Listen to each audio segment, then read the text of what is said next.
Good morning. This is the day the Lord has made. We will rejoice and be glad in it. That's Psalm 118:24. Today is Tuesday, June 1st. As we explore several aspects of love, we begin to realize how deep and far-reaching God's love is. As we love with His love, we see people differently. We hurt for them more, and we have far more compassion and conviction to minister to them. Some of those aspects of love Paul shares as positives. Love is, and then he says, love is not. This displays God's balance and keeps us from being used and being an enabler. God's love helps, it doesn't hurt. It's sacrificial, but it's responsible, and it's accountable. Our precept today is love does not behave rudely. That's a lesson we all need. Let's read 1 Corinthians 13:4-8 one more time. Love suffers long, and it's kind. Love does not envy. Love does not parade itself. It's not puffed up.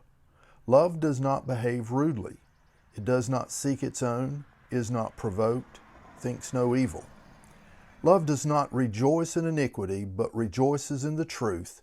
It bears all things, believes all things, hopes all things, endures all things. Love never fails. Let's try to apply this.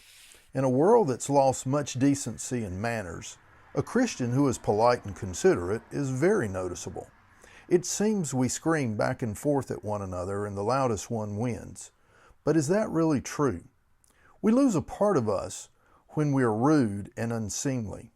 We also lose our conscience and we become hardened. Sad to say, many Christians have adopted this tactic. Paul tells us God's sacrificial love is not indecent, unseemly, rude, or overbearing. Many say, well, that's just who I am. And Paul would say, well, that's not who God is. We need to do better. So let's examine ourselves and put a watch before our mouths to guard our tongues and our hearts. Today is Tuesday, June 1st. Love God, love people. Love never fails.